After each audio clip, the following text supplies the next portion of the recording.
আপনারা পাইপ কিভাবে বানায় সেইটা দেখছিলেন। পরে হচ্ছে পাইপের খাঁচা কিভাবে বানায় সেটা দেখছিলেন।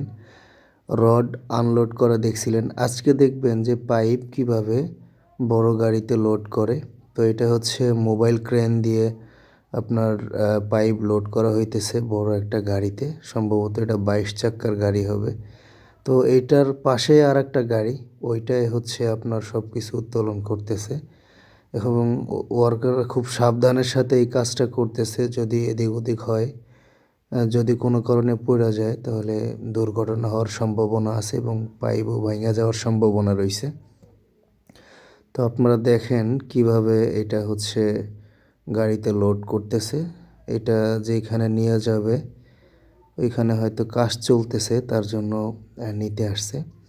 আসলে এই কাজগুলো অনেক রিস্ক। যদি একটু অসাবধানের সাথে করে তাহলে অনেক বড় দুর্ঘটনা হওয়ার সম্ভাবনা থাকে। তো সবাই এইখানে মোটামুটি সবারই তো জানের ভয় আছে। সবাই সবসময় সতর্কের সাথে কাজ করার চেষ্টা করে।